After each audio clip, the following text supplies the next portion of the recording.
stomping through the pines. Aliens sending secret signs. EVPs in the dead of night. Ghosts dancing in the pale moonlight. Paranormal 411, we bring it to ya. Truth behind the veil, gotta pursue ya. Talking about the strange, the freaky, the weird. Fearless, we dive wherever you see ya. Portal opens in the woods so deep. Creatures crawl from a timeless sleep. Lights in the sky, they flicker and blaze. Signals from beyond these earthly days.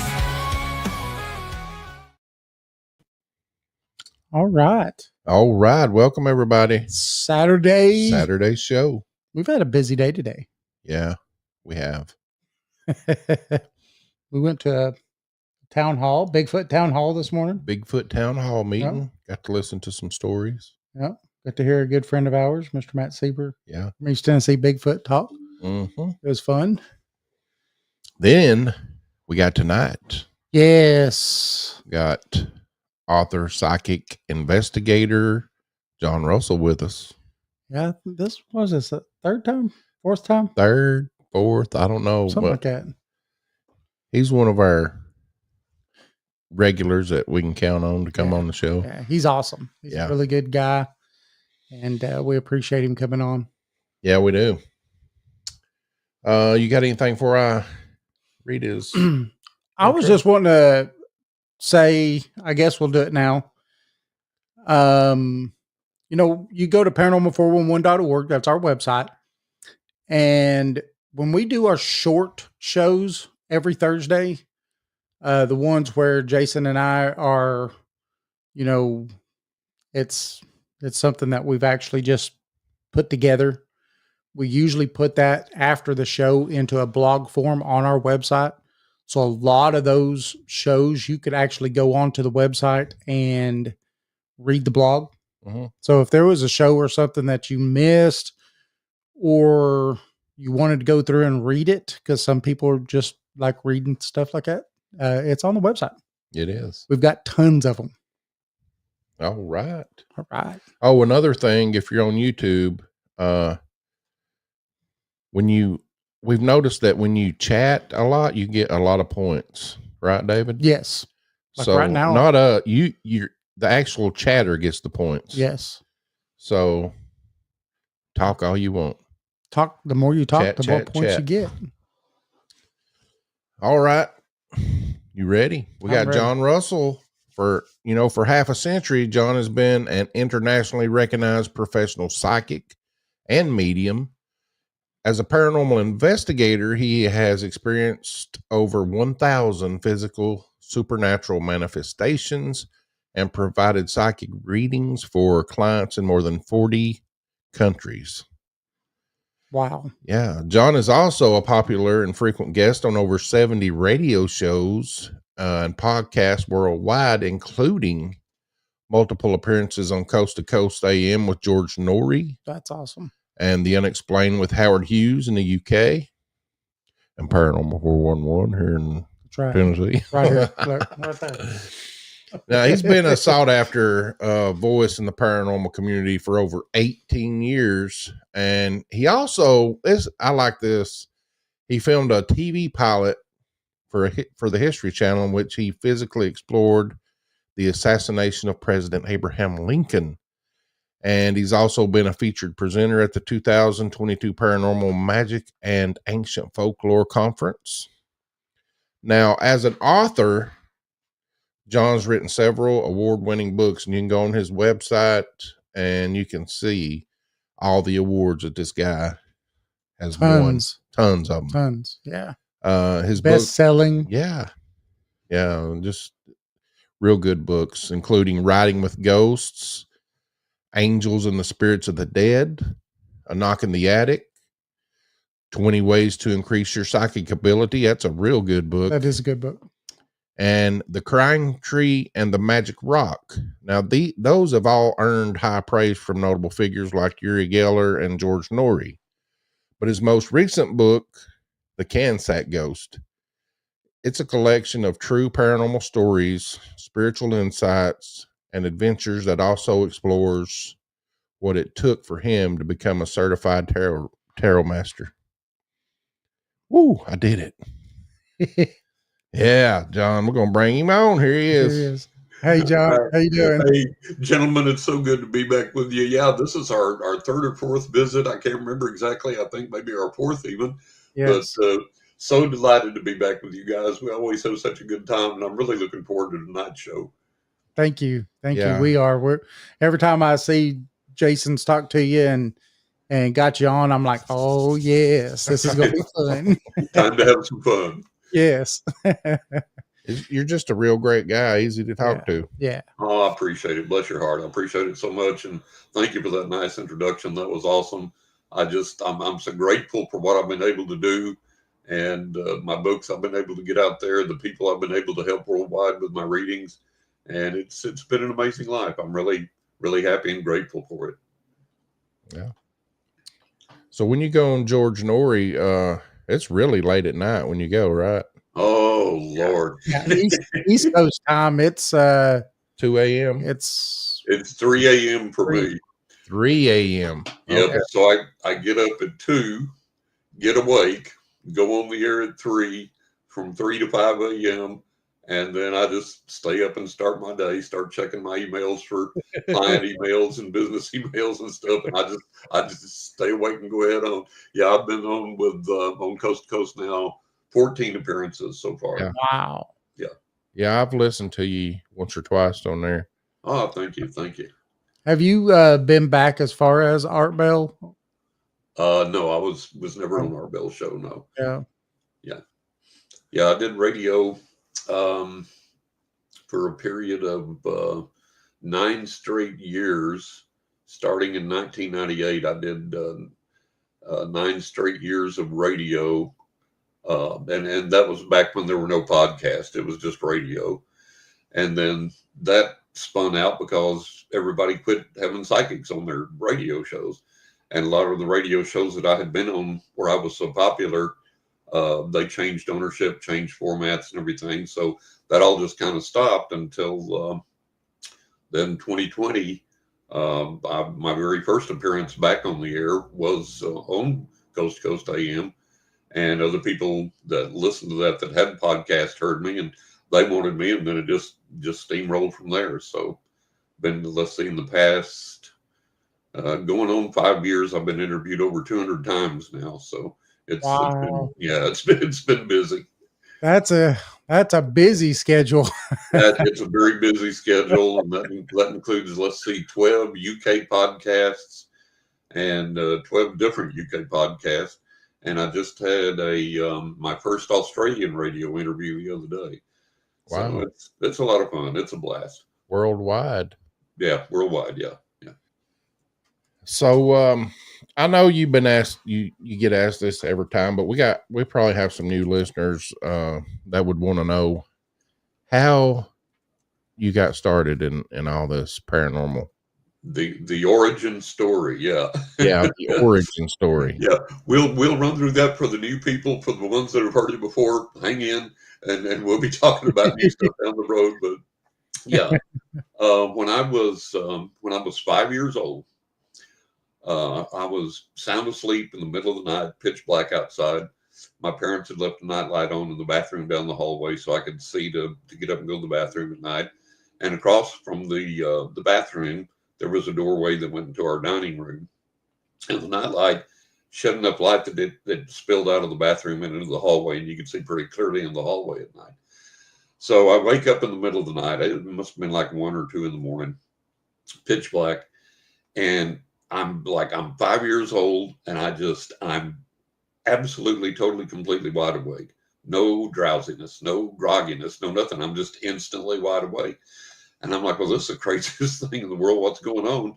And I thought, well, maybe there was a noise outside that I heard and woke me up, and I listened, nothing. And so I'm laying there, and I don't have any drowsiness at all. I'm just literally just buzzing, just wide awake, just totally clear. And I thought, well, this is crazy.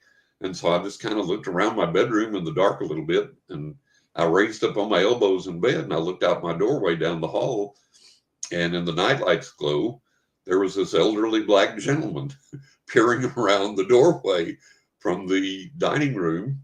and peering at me, looking at me in the bed. And I screamed bloody murder because my family was white. We didn't have anybody black living with us. I don't think we even had any black friends back then. So from my 5-year-old perspective, an intruder's entered the home. Mhm. So when I scream, he walks around the doorway into the hall and starts walking towards me, walking toward the bed. And this guy is every bit as solid as you or I. He wasn't translucent, wasn't transparent, wasn't a mist. He was every bit as solid as you or I. And I knew he was elderly because he had close cropped white hair and he had a white mustache. So I knew he was elderly. And I can tell you the clothes he had on. He wore clothes. He had a red plaid flannel shirt, long sleeve flannel shirt, had khaki pants, had black shoes and a black belt. And he locked eyes with me, never looked away as he walked towards me, and I screamed bloody murder again. My parents woke up and they started to come running. And as they did, he began to vanish. And then he was gone. And so my parents came in. I said, there's somebody in this house. Even though I'd seen him vanish, I said, there's somebody in this house. And my fright was so real that while my mother held me and tried to console me, and I'm sobbing and crying and yelling, my father actually went through the house, checked all the doors and windows, looked under the beds, looked in the closets. And of course, there was nobody there in the flesh. And then it dawned on me, I've just seen my first ghost. So I'm like, oh, okay, why did this guy come? Is he going to come back again tonight? Is he going to come some other night? Is he going to want to talk to me? Is he going to want me to do something weird or ask me to do something scary? What in the world? So my parents left the light on for me to get back to sleep. And for the next several nights, as you can imagine, the next several weeks, I'm looking over my shoulder everywhere I go. I'm like, okay, this guy appeared in solid form out of nowhere in a locked up tight house. So, no telling where and when and what he's going to do next. So I'm always looking over my shoulder. It's hard to get to sleep at night. And then all of a sudden, and like I say, I'm 5.5 years old. I couldn't articulate this, but on some intuitive level, I understood, okay, this guy came to open up the portal to these paranormal manifestations that I began to experience. And these were things that occurred on the physical realm. And it wasn't just me that saw them. My parents saw them. My parents' friends saw them. My friends saw them. So they were real. They were real things really happening. And I understood that he had come not to scare me, but to open up the portal to these manifestations. And that somehow these manifestations were going to be crucially important to me in years to come. And were going to be helpful to other people down the road. How, I didn't know, but I understood that on an intuitive level. And from then on, I was never scared again of any paranormal manifestation that I experienced. And so all these manifestations began to occur. Doors open and close by themselves, audible footprints, rocking chairs rocking on their own, all these types of things. And like I said, the family saw them, friends saw them, the family's friends saw them. And so after these manifestations began to occur, all of a sudden one day I became aware of my psychic gift. I was like close to 6 then, I guess. And I was out in the backyard playing with a toy. And this car pulled into the driveway, and I didn't recognize the people. I didn't recognize the car. So I went running in the house. I said, Mom, Dad, somebody just come in the driveway. I don't know who it is. And they said, okay, we'll come out and see. So we all went back outside and said, oh, these are friends of ours. Well, I had never met the people, so I didn't know them. So they were standing there on the sidewalk before they went in the house, and they were talking with my mom and dad, and I was goofing around with my toy. And I came over and I stood there a little bit, and I kind of looked up at everybody, and they looked at me and kind of smiled and kept going with the conversation. And I said, you know what? I said, you folks have just been on vacation. And I said, you took that car, you drove that car that's in the driveway. That's the car you took with you. And I said, you have 2 kids. They're not with you today, but you have 2 kids, and you took these 2 kids with you on vacation. And you stayed at this hotel that had this many floors, and it looked like this, and it was painted this color. And there were these trees out front that were shaped like this, and they were at regular intervals. And around back was a pool area, and it was painted this color and looked like this, and blah, blah, blah. And the lady's husband was kind of like this, looking back and forth at her and my parents and me. And she was looking at me like I had cobras crawling out of my ears. She was black-jawed, eyes bugged out. And I got through talking, and she said, how the hell could he possibly know that? And my mom was like, oh, kids and their imaginations. And she goes, no. This isn't kids and their imaginations. She goes, how the hell could he possibly know that? And my parents didn't know what to say. And they said, that's what we came to tell you, is about the vacation we just went on. And we drove our car with our 2 kids, and the hotel we stayed at is exactly how John described it. How can that possibly be? And my mom was like, go play, John. I was like, okay, nice to meet you both. And it scared me so bad that I never came back to visit again. So I learned that by this old black ghost coming, opening up this portal to these physical paranormal manifestations, it also opened up my psychic gift. And that's when I began the study and exploration of that. Wow. Yeah. Now, when you seen it, did they come in like a vision, or was it a dream, or it just pop in your head? The psychic part. Yeah, the psychic. The predictions and what I see for people. It comes in various ways. Sometimes it comes as just a knowing. Sometimes I get like kind of a movie or kind of pictures with it, kind of a vision with it. Sometimes audibly. It comes a lot of different ways. So it manifests, I guess, however it needs to. Wow. That's amazing. Yeah. It was neat. It was a trip. But it scared those poor people so bad they never came back. Oh, yeah. That would be something. They were expecting your head to spin around and you start spitting up pea soup, weren't they? Exactly. Yeah. Oh, that's crazy. So that's the origin story. What's crazy about that is that I was 3 when I started seeing ghosts coming in my room. Yeah.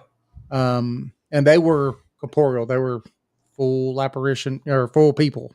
Right. And that's right. what scared me. Like you said, that's what scared me the most was I didn't think that they were ghosts. I thought they were strange people just standing in my bedroom. Exactly. Where did this person come from? And how did they get in here? Well, and what was crazy is like it was usually 2 or 3 of them. Yeah. Oh, and I would be asleep and I'd wake up and they would be like staring at me. Yeah. And so I would jump up and run out of the room and be screaming. And well, they would follow me around the house. And so my mom said I used to run around the house just screaming, they're chasing me, they're chasing me, they're chasing me. And of course, no one else could see them. Yeah. Yeah. And, but when I was about 5, they stopped scaring me. It was no, I actually remember running that night from them and was screaming and everything. And then I don't know why, but for some reason I just turned around and I looked at them and I was like, I'm not afraid of you anymore. Right. And I went back upstairs, went back to bed, and they never bothered me again. Exactly. Ever. Exactly. So Yeah. it was weird. I've never had where like they tried to contact like that. I never remember even up to this point, because I'll still see things, but I've never had an auditory, where they was like trying to talk to me or anything. It's just always been just seeing the spirit. Yeah. Or the person actually, because it doesn't look like a spirit. Exactly. Yeah. Exactly. Yeah. Yeah. I've had several manifestations like that where the person appeared physically and then vanished. And so it was like, oh, okay, one of these again. And I'm like you after that, I stopped being scared. I was never scared again. Yep. And I've had, way over 1,000, probably thousands of physical paranormal manifestations. And we've caught it on film. We've caught it on, audio. Other people have been eyewitness to it and seen it themselves. And I've been startled. I mean, when you're in your house, you're alone, the house is locked up, you turn around, somebody's standing there in the flesh, like you say, Yes. you're going to jump. And then when they vanish, you go, oh, okay, just a ghost. Well, everything's all right. but I've never been scared again. There's nothing that's ever frightened me, ever since that time.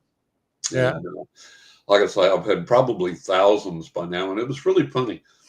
There was I found by accident one day, on the when I was on the internet, I found by accident this website that these 2 guys seem to primarily concentrate on Coast to Coast AM guests, and they take them and they pick apart their interviews and say, oh, this is BS and this is baloney and this is stupid and all this and all that. So lo and behold, they had part of one of my interviews on this thing, right?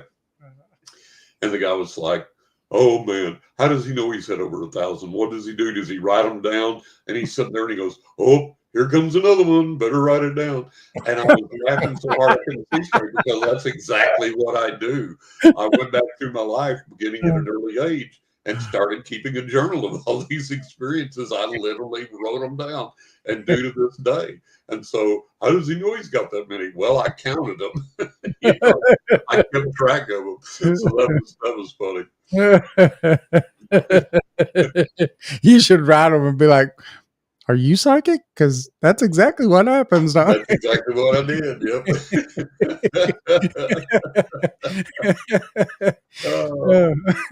That's funny. Well, John, I'm totally opposite. I used to be very scared of my own shadow.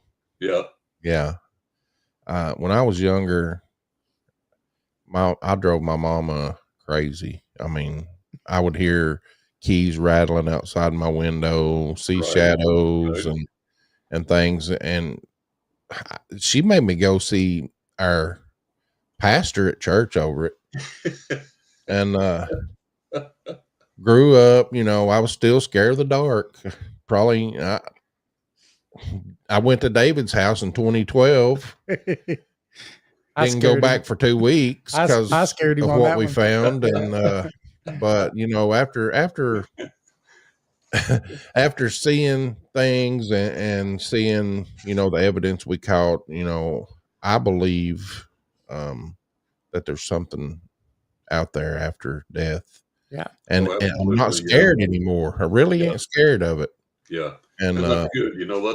That's the goal I've had, and all of the psychic work I've done, all the interviews I've done, the books I've written, I've tried to get people to understand that the way the paranormal, the way the other side's been portrayed, and the way paranormal events have been portrayed is not accurate, is not right, because there's not anything to be afraid of. There's not anything to be scared of. In my life, of all the events I've had, everything has been overwhelmingly positive and literally life-saving several times. Yeah. So this is why I try and get people to understand, when you approach the other side, look, if you're scared of it, don't do it. Don't investigate it. I have people I've known that have been like, oh, I went to investigate this, or I experienced this, and oh God, I was sick for days afterwards, and I'm nervous, or I threw up, or what. If it scares you, don't do it. Yeah. Simple answer. And if also people misinterpret events that happen to them as being something malevolent or scary or dangerous when it's not, when that's just basically the status quo for what's going on. So I tell people, look, if you really seriously want to investigate, arm yourself with knowledge beforehand, get yourself grounded, ask yourself what your limitations are, what you're comfortable with and what you're not. And then when you go into a place to investigate, announce yourself, tell the spirits who you are, tell them why they're there, and be respectful. Yes. That's the greatest thing. Be respectful. Man. And if you do that, you're going to create a good environment. You're going to create a good experience. So don't charge in there like a jerk and start cursing the spirits and challenging the spirits and this, that, and the other, and then running like a scared little girl when they do something. Don't approach things that way. Did you read our new book? I mean, what is that? I mean, that's crazy. That's Comprehensive Guide to Paranormal Investigations, right? That's just things that if you're going to do this and you're going to do any kind of paranormal investigations, you want to be respectful. Exactly. Exactly. I tell people all the time, like you was talking about how people misinterpret things. Yeah. I have something, and whether it's grounded in reality or not, I don't know, but in my mind, it's right. So I'm just going with it. But I think that sometimes when people are poked, scratched, and these things are going on, it's not that the ghost is trying to be malevolent to you and trying to do these things to you. Maybe it's a little mad because it's trying to talk to you. You're sitting here saying that you're there to talk to it. It's trying to talk to you, but you're not paying attention. And it's saying, hey, I'm here, pay attention to me. It's not something that they're doing to be, bad or mean or anything, and I think that, and then all of a sudden they want to throw this, it's a demon thing on these kinds of stuff. I'm so tired of the demon thing. Oh my God, I'm so tired of the demon thing. But going with the point that you're making, when I was shooting the the TV pilot for the History Channel, this one location we were at, this lady came up to me and she said, "When you have a break in filming, I need to talk to you. This ghost tried to kill me." And I'm like, "Oh my God." No ghost tried to kill you. You say, "Yeah, I did. Yeah, I did. I'll tell you, you tried to kill me." So before we resumed filming, I tuned in the other side. The other side told me the story of what was going on and why. So I said, "Okay." So we did more filming, got to a break in the filming. I took her in another room in the house. I said, "Okay, tell me your story." She said, "I was standing in the kitchen, and in the cupboard across the kitchen, the door opened by itself. This plate flew across the room, crashed into the wall right beside me and broke, shattered, and went to the floor. Ghost trying to kill me." I said, "Ghost wasn't trying to kill you, wasn't even trying to hurt you." I said, "I tuned into the other side, and this is what they told me. They told me that they've been trying to get through to you for years, and you've been ignoring them and pushing them away. And they've been trying and upping the energy and upping the ways they're trying to reach you because they're wanting to guide you, they're wanting to help you, and they're wanting to get through to you. And you keep pushing them away and ignoring them and turning a deaf ear. And finally, they're like, ignore this." Right. Ignore this. I said, "They're not trying to hurt you, trying to kill you. They're just trying to get your attention." I said, Yes. "So here's what you do, and here's how you learn to listen," and so on and so forth. So, like I say, there's a lot of misinterpretation of events that go on out there. And if you take it at face value or from a knee-jerk fear reaction that you've been taught or raised with or whatever, that's where you're going to go to, and everything is going to be level of demonic, bad, going to hurt you, whatever. And it's not that way. It's not that way Yes. at all. Yes. Yeah, absolutely. That's what I've always believed too, Yeah. is just it's saying, "Hey, Yeah. Yeah. You're it not can't listening. grab you You're or not do paying this." attention. Yeah. Yeah. I've had them do that to me. I had the other day, I get up real early in the morning, usually 4 or 5, and start my day. And so I was sitting here in my office at my desk here, and from behind me there was a sound that was like a balloon popping, and it was like really loud. And the house is quiet, and everything. So here's this loud pop behind me, and I'm like, "What in the world?" So I turn around, I'm looking to find the source of this pop, and I'm like, "Okay, guys, what's going on here? You got to show me what's happening." And I couldn't see any obvious source for this. And finally, there's this little plastic basket I had over here behind me on the floor, and in it I had a new deck of tarot cards I bought, and there was a specific deck I bought. I was going to do some healing work for myself, some energy work for myself, and just kind of recharge because I'd been neglecting myself a lot. And so I had those in there in that little basket and a few other things. And what had made this popping sound is the most weird design basket you've ever seen. The handles have an insert on top with 2 prongs on each little handle that go down into the rest of the handle, and it's a different color. And to take those out, you have to pull with like huge force. And when you do, they make this popping noise, like a balloon popping when they come out. Well, that handle had come out of that basket, and that's what made that sound. And the message was, "Okay, guys, I get it. I was set this over here. I was going to take care of myself, recharging myself, pay more attention to myself, and I haven't been doing it. And you're telling me, hey, time to focus on yourself a little bit here now." Yes. That's crazy though. I mean, what do you think it is? I mean, where do you think that they get this energy sometimes to interact with us like they do? Do they pull it from things around us, or do they get it from us sometimes? Because I noticed last weekend the wife and I went to the battlefield again. Yeah. This is my second time there. My wife's first time. And this time I was able to control it a little bit better. I didn't get as sick. I got a little sick to my stomach. Right. We got to a certain spot though, and this is the second bloodiest battle in the Revolutionary War, Mhm. The Civil War. the Civil War. I'm sorry. And at one point we're going down through there, and I feel a sharp pain through my back. Yeah. Right behind my left shoulder Mhm. blade. And I mean, it felt like I got shot or stabbed is what it felt like. And I was like, I told my wife, I was like, man, I said, I just feel this really sharp pain and everything come through me. You know, do you think that's me feeling the place itself or what happened there? Or what do you think's going on with that kind of stuff too? I had a real similar experience when I was doing the Lincoln assassination investigation. Oh, I think that is a communication from a spirit there that's giving you that physical bit of feedback, and or some paranormal psychic replay in the environment that just goes over and over and over again, and whoever's sensitive to it can experience it. When we were doing the Lincoln investigation, we went to several historic sites, and in one of them, we were sitting there, and I was standing there with my producer and the film crew, and we were talking to some of the docents and stuff, and all of a sudden I got this hideous pain that began in my back and went through to my chest. And it was like, and I knew it wasn't a heart attack, and I knew it wasn't this, and it wasn't that. I was like, oh my God, this is something psychic going on, but what the heck? And it got so bad, I literally had to sit down and struggle for breath. There was a chair there, and I was sitting there just like, oh my God, oh my God. And I finally looked up to the docent. They were over there talking, and I interrupted them. I said, who was stabbed in this room? Somebody was stabbed through the chest in this room. Oh, that was so-and-so.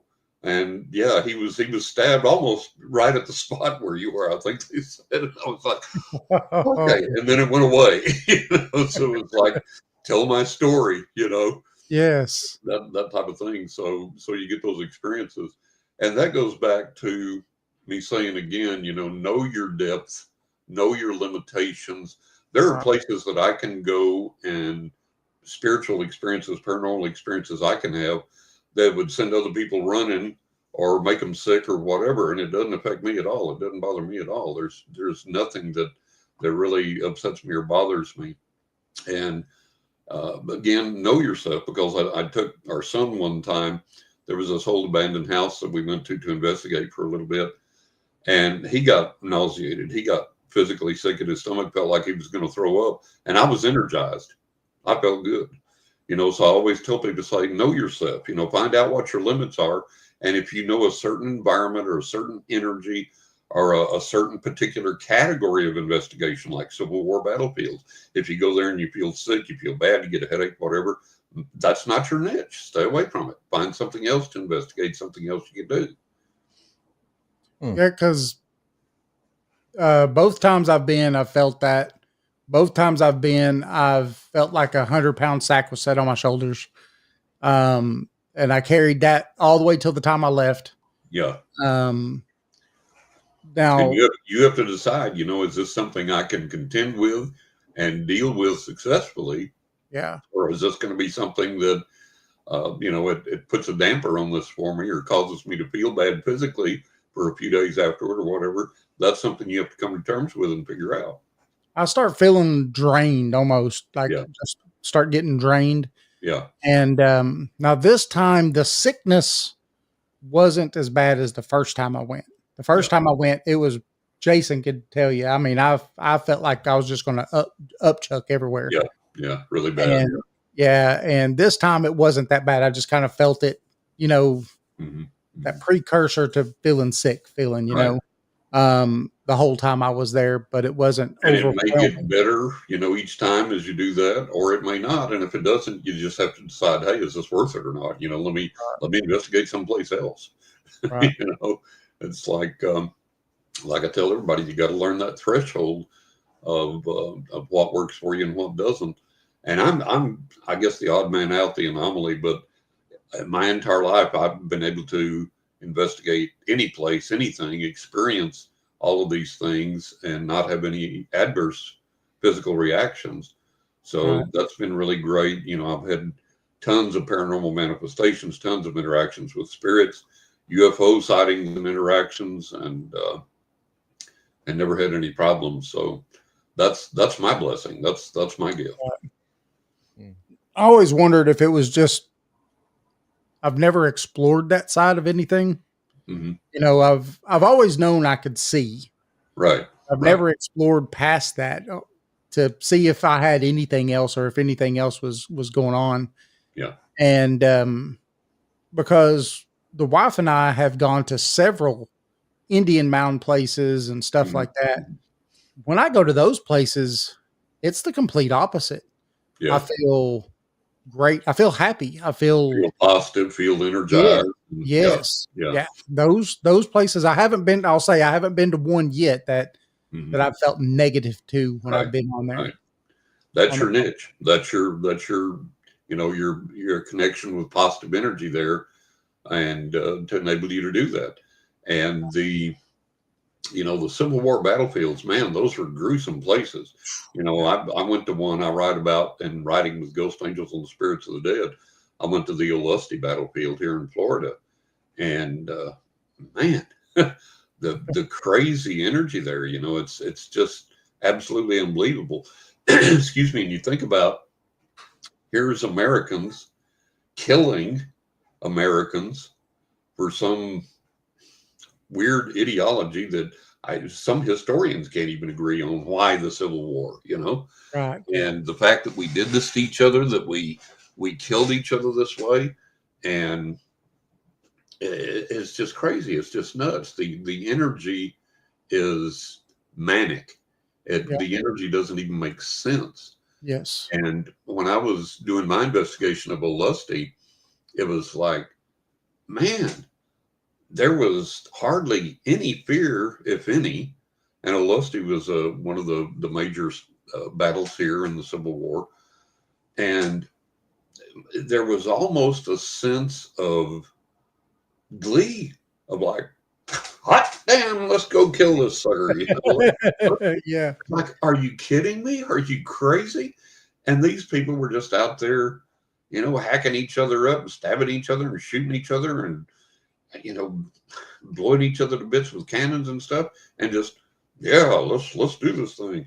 And it's like, how does this take place in the national mindset that you can do this? I couldn't understand it. It just, it was just mind blowing. And for people that want to read all about that, get my first book, Writing with Ghost Angels and the Spirits of the Dead. And I discuss in length the Ulusty battlefield investigation I did. It was really mind blowing, but man, the energy there was unsettling. It was unlike any other place I'd ever been. And for me, it was just the humanity of it all, or the lack of humanity, I should say, the lack of compassion. And the fact that we could do that to each other as Americans, it just, it's crazy. It's crazy. Sometimes even it was your neighbor or your kinfolk that was against each other. I mean, family against family. Yeah. Family member against family member. While we're talking about riding with ghosts, tell us about Melissa. Oh, Melissa, my sweet. I want to know about Melissa. Melissa is my beloved motorcycle. Ah. We met when we moved to Florida. We met, and I saw her on the showroom floor. She was brand new, without a mile on her, and until I had to quit riding, I put almost 114,000 miles on her. Wow. As one host pointed out that I was interviewed by, that's 4.5 times around the circumference of the earth. A long way. When I saw her, I fell in love with her at first sight, and I asked her what her name was, and she told me it was Melissa. And I said, okay, because I believe machines have spirits, souls, whatever, intelligence, energy, just like anything else does. And we started riding. I've been riding since I was 15. I've been a biker since I was 15. And she was my latest bike, and now my last bike. And my producer at the time, he was, the History Channel didn't air the pilot. And we learned that's unfortunately not uncommon in the TV and movie industry. And so we were trying to work on other TV projects. And he said, you know what? He said, write up just a little blog online and just put some terse descriptions of some of these paranormal experiences you have, so that when we go to various producers and stuff, we can say, well, here, hit this blog, and this will tell you kind of what John's about and what he's experienced and so on and so forth. So I had just got Melissa around that time. Excuse me. And as I began to ride, I began to have all these over the top, even for me, paranormal experiences that were connected to my motorcycle rides. And I began to, make short little listings of them in the blog. but I would only list like the highlight, and all the details of everything I experienced were so significant, so important, so meaningful from a spiritual perspective that it dawned on me one day, okay, I need to gather all these together in detail with the full events of everything that happened during each experience and put these in a book. And that's going to be my legacy. That's what I'm going to leave. So that was writing with ghost angels and the spirits of the dead. And then after that, it was like somebody said, well, we'd like a book about how you grew up and how you came to be psychic, how you discovered all this. Well, that was then a knock in the attic, and that has my origin story that I told here tonight of the old black ghost and so on and so forth. And that follows the timeline from my childhood up to my adulthood and so on and so forth. And then the third book, 20 Ways to Increase Your Psychic Abilities, that came about because over the years, the other side has taught me ways to do things, spiritual things, that work. They absolutely change your environment. They change your circumstances. And I knew they worked because I used them when they worked, and I passed them on to my clients. My clients told me they worked. And it was like, write these down in the book so you can give these to, so other people can enjoy them other than your clients. So that was 20 Ways to Increase Your Psychic Abilities. That came about. And then the fourth book, The Crying Tree and the Magic Rock, that came after we moved here. And I encountered the crying tree, the magic rock, all these other wonderful paranormal manifestations. The latest book, The Cansack Ghost, that's more true paranormal stories. And in each book has its own flavor and its own tone. It kind of encompasses a different spiritual feel. And I get some really good feedback on these books, which makes me feel really good. And I try and include a little humor in each book. I try and include some think pieces in each book on a spiritual perspective. Like in the Cansack Boast, everybody says bloom where you're planted. Well, I wrote an entire chapter on the spiritual aspect of what I learned from the other side about that cliche, about it may not be possible to bloom where you're planted, and the spiritual lessons we can learn from that, and so on and so forth. So did that, and now I've got, coming in 2026, there'll be a follow-up, 20 more ways to increase your psychic abilities, which kind of shocked me because I thought 20 ways was one and done. I really did. I thought, okay, that's it, one and done. And then the other side came to me one day and said, John, remember this technique? Oh, yeah. Remember this technique? Oh, man, yeah. So there's going to be 20 more ways. And then in 2027 is going to be glowing orbs, ghostly movies, and mysterious frogs. More true tales of the paranormal. And more exciting news stories that I've never told before and things other people have shared with me. Most of these are my own experiences. And like I said, I've had so many that, I could write book after book after book and not really exhaust them. So the books are ongoing, and there'll be more after that. That's awesome. Yeah, it is. Thank you. After the break, I want to talk about your new book. Okay.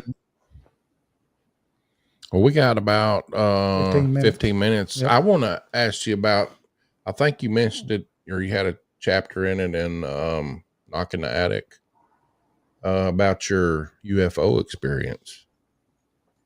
I think I talk about my UFO experiences in most of my books now. This one was at Area 51, I believe, something like that. Oh, the lady that, this was when I was in Roswell. Yeah. Yeah, that's in the Knock in the Attic. Yeah, I had gone to. This was back in 1998, and they had an event in Roswell called Alien Encounter 98, and I went there to do readings. And Stanton Friedman was there. I got to see him lecture, and a lot of other people were there, and so on and so forth. So one morning before Alien Encounter started, I said, I've got to go to the Roswell UFO Museum. I can't be here and not go to the Roswell UFO Museum. So, and the weird thing was, I was born in Carlsbad, New Mexico, never lived in New Mexico, and had never been there. So my family immediately whisked me back to Texas, and that's where I grew up, spent most of my adult life. So anyways, I'm in Roswell, so I go to the UFO Museum. It's not open yet, and I'm standing out on the sidewalk and looking in the windows and stuff, waiting for it to open. And there's not much foot traffic. And I'm just kind of milling around outside. And this lady comes walking down the street. And as she gets close, she looks at me and nods. And I look at her and nod. And we smile at each other. And she stops. And she said, are you waiting for the UFO museum to open? I said, yeah. I said, this is my first time here. And I can't wait to see it. It's going to be really exciting for me. And she said, well, what do you do? Why are you here in Roswell? And or she asked me if I lived there. And I said, no. I said, I was there on business. She said, what do you do? And I said, oh boy, here we go. Because I'm going to tell her I'm a psychic. She said, oh boy, another loon. I said, okay. Well, I said, I'm a psychic and I'm here doing readings, taking Encounter 98. And she looked at me and she got real serious and she said, well, you'll believe what I'm about to tell you then. I'm like, okay, now you got my attention. What's going on? So she said, when my brother and I were kids, we were outside playing and we saw the UFO come over and crash. And I was like, holy God. And she said, even though we were kids, we knew it wasn't a helicopter. We knew it wasn't a blimp. We knew it wasn't a balloon. We knew it wasn't a plane. We knew it was a UFO. We saw the craft. We knew it was not man-made. We knew it was not of this world. And she said, when it came over, it was wobbling weird in a funny way. And we looked at each other and said, this thing's in trouble. And we saw it going off over in the distance and crash. And I'm like, my God, I am standing here in Roswell talking to an eyewitness to one of the Roswell UFO crashes. Wow. And I said, have you ever come forward to the press or gone to podcast interviews, radio or anything and told this story? And she goes, no, never have. She said, you're one of the very few people on the planet that I've ever told this to. And I said, why? I said, my God, you were an eyewitness to this thing. And she said, well, the reason I haven't come forward is because then when that happened, shortly thereafter, she said there were people in town all over Roswell that came to virtually everybody. And she said, we knew some were in the military. We knew some were from the government. Some we didn't know who they were or what they were.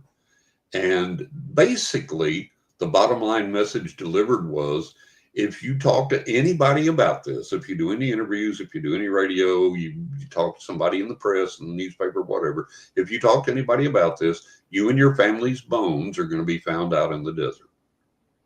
Wow. Yeah.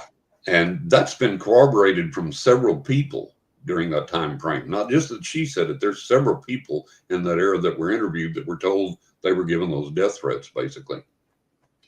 And she said, she said, if you're a tough old boy and you ain't scared of the devil himself, you're not going to back down. You don't care. But if you got a family, you got a wife and kids, you don't want nothing happening to them. So you're going to shut up. Yep. Right. Yep. And I said, yeah. I said, I understand that. And all of a sudden she looks up and down the street. She goes, I've said too much. I'm sorry, hon. I got to run. And she took off like a rocket. So that was my Roswell UFO experience.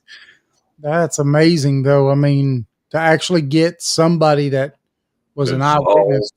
That was an eyewitness to the event. Yeah. I just, to this day, my mind is blown. Yeah. Cause I mean, that one event is what everybody holds in their head as, when you talk about levels of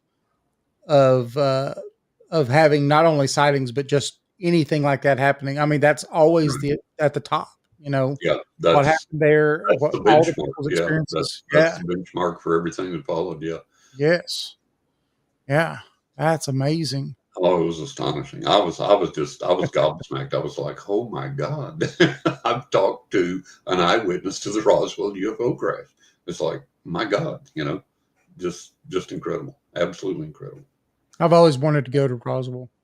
Yeah, it's amazing. It's amazing. It's pretty neat. It has a real unique energy. Every place has its own psychic energy, its own spiritual energy. And Roswell it's kind of off the charts. It's out there. It's something else. Talking about you being born in Carlsbad, I have tons of memories of being a kid because I was born here but taken to Texas out in We moved first to Pecos, Texas when I was 3. okay. And so, but going to Carlsbad, we went to the Carlsbad Caverns tons of times. I mean, that was Yeah. like at least a couple times a year thing that we would Right, go to right. Carlsbad Yeah. Caverns, which is an amazing place. Oh, it is. It is. Yeah, I have been to the Carlsbad Caverns. Yeah. I have been back to that. So, but it was so funny.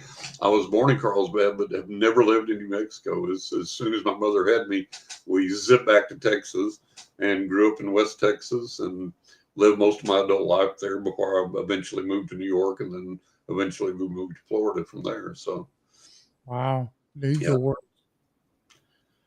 That would have to be a psychically New York, exhausting place. New York's got some wild energy. There's some wild UFO activity there too, especially in the Hudson Valley and in the Knock in the Attic, and then in subsequent books, the Kansak Ghost. I write some extra stories about the house that we had there in New York, the paranormal experiences we had there, which were really dramatic, really neat, and just. Man, I look back on my life and it's like I reread my own books. And I'm like, dude, look at this, look at what you've lived, look at what you've experienced. It's just it's absolutely mind-blowing. And I get what I tell critics now, because critics say, oh yeah, this isn't possible, this can't happen. He saw swamp gas, thought it was UFO. And I tell people, I say, look, go get my third book, 20 Ways to Increase Your Psychic Abilities. I said it takes you by the hand and leads you step by step on how to learn these things and prove to yourself that these things are real. So if you disbelieve, if you're a hardened skeptic, if you're a cynic, whatever, go get this book, sit down and give it an honest try. Pick out like the chapter with psychometry, spend a month with that, give it an honest try, and convince yourself these things are real. And then go on from there. Now, I don't have all the answers. I've spent my entire life investigating this stuff and learning this stuff and practicing this stuff. I have more questions than answers at this stage of the game. But you can prove to yourself that the spiritual realm is real, that psychic powers exist, that paranormal manifestations exist, and you can experience these things for yourself in a safe way and convince yourself, oh, hey, this realm is real. Let me find out a little bit more about this. And let me see if I can engage with my spirit guides and my guardian angels and my deceased relatives on the other side that maybe can come and give me a timely word of wisdom or help or knowledge or protection. Like I say, I've literally been saved. My life has been saved many, many times by my guardian angels. And it's because I learned to listen. I believed and I learned to listen. And I learned to hear that voice. And when they said, John, do this, I said, okay. And it saved my life many times. So this is the message I've tried to get across in my books, and people read them, and even reviews will say, and especially editorial reviews will say that the books are not written to elicit fear or scary responses, but to show you that there is a side that you can connect with in a good way. And even with that, there are some people that have read the books and say, man, this raised the hair on my arms, for them to think about experiencing these things. But overall, all the books were written to show you, hey, there is a spiritual realm you can connect with. It's a positive realm. It's a loving realm. It can help you. Do we have all the answers? No. Do we have a lot of questions still? Yes. As we were discussing before we came on air. But, let's walk in what light we have and seek more. And that's, I think, the message of all of my books. They're all written in a very positive vein. They all contain a little bit of humor in them, because I believe humor is important in everything. Some of the humor is spiritually related. And then some of it's just funny events that I experienced that I thought people would get a kick out of hearing this. So I included it, give a little comic relief. And people have appreciated that. They've told me they appreciate that. So they're a fun read. They're a good read. People are going to enjoy them. But like I say, if you doubt, go get my book, 20 Ways to Increase Your Psychic Abilities. Give it an honest go, and you'll convince yourself. That's awesome. Yeah. I got one more question before the break. It's Sure. Are you the cook? I mean, or does your wife cook this? I know you had some nachos today, didn't you? Oh man, I make them nachos, baby. Yeah. I make them nachos. No, I wake up. Fool, boy. I wake up I see a post, John Russell post. Makes me so hungry every time I see that. Yeah, I'm a good cook, and my wife's a good cook, and we both enjoy food, enjoy eating, enjoy cooking, and we have a good culinary life. Yeah. It's really good. I know some of the food you post. I've said it before to you, but it looks really good. Yeah. I'm a good cook. She's a good cook, and we both enjoy cooking, enjoy eating, and and the older I get, it's really funny. I can cook a lot of things, and a lot of really good dishes, and a few upscale things, so called, and so on and so forth. But the older I get, the more I like my Frito pie and my nachos, and my roast and my carrots and my potatoes and my pinto beans and cornbread. All the stuff I grew up with. I find myself gravitating back to that, and I've eaten in some really great restaurants, some fancy high-end restaurants. I like escargot and all of these things, and creme brulee, and we've had some really exotic dishes over the years. But the older I get, the more I gravitate back to that comfort food from when I was a kid. And take a hot dog, put it on white bread with some mustard, and boom, there you go. Yes. Yeah, I know there's this one Mexican restaurant you like to go to. I don't know the name of it, but that food looks good. Oh, it was so good. Yeah, that was when we were living in a different city here, and oh my God, that food was good. I went every chance I got. Tex-Mex is my favorite. I grew up eating that when I was a kid in West Texas, and in West Texas we had, oh my God, we had Mexican food nobody on the planet could touch. It was so good. It was unreal. And I really miss that. That's one of the things I miss about my childhood, my hometown, is enjoying that. But I found a few good Mexican restaurants here and there. Where we're living now, I found a couple of good Tex-Mex style restaurants. So that's one of my go-tos, and good comfort food. Yep. I just thought I'd throw that in there. I believe the man can cook. Yeah. Oh yeah. And, so we're going to give you a break. All right. Little 4-minute break. All right. And when we come back, we'll be talking about, I guess David wants to ask you some questions about your new book. Great. Yes. And I want to hear some stories, and the story you told us about the book, the sack can, how it got that goes. Yeah. That alone was just awesome. It was fun. It's pretty cool. It was. It is. Yeah, we'll get into that. Absolutely. Where'd they come up with that name? That's all right. So everybody stay tuned. We'll be back in about 4 minutes after this quick little break. In the heart of Madisonville, Tennessee, lies a pizzeria like no other. Step through the door of Legends and Lore Pizzeria and be transported to a realm where paranormal and cryptid encounters, along with mouth-watering pizza, go hand in hand. Meet Eddie and his crew, who serve up slices of the supernatural along with the best pies in town. With the walls adorned with eerie artifacts, indulge in piping hot slices that melt in your mouth and tease your taste buds. And it's not just the locals who love the incredible pizza. Legends and Lore has been selected as the best pizza joint in all of Monroe County. As lovers of everything pizza and the paranormal, the owners have mastered the art of crafting unforgettable combinations that will leave you wanting more. To stay connected with this mystical eatery, follow Legends and Lore Pizzeria on Facebook, where tales of their latest creations and upcoming specials will be shared. Make sure to browse their custom menu, featuring legendary pizzas like the Chupacabra Ranch and the Exorcist. So, whether you have an appetite for the supernatural or simply seek the best pizza in town, Legends and Lore is the place to be. Come for the unforgettable flavors, stay for the captivating stories, and find yourself in a world where legends and pizza collide. What if the world we know is merely a fraction of reality? What if there are forces, entities, and phenomena that exist just beyond our comprehension in the shadows of the unknown? Welcome to Paranormal 411, your gateway to the unexplained and the downright chilling. Get ready to rock with the electrifying sound of Catalyst, a band that's sure to leave you wanting more. With their powerful lyrics and killer riffs, Catalyst is a great sound in the world of rock music. You can listen and find Catalyst on Bandcamp, or go to the link at paranormal411.org and click on their banner.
Woo! Yes, we're back. We're back.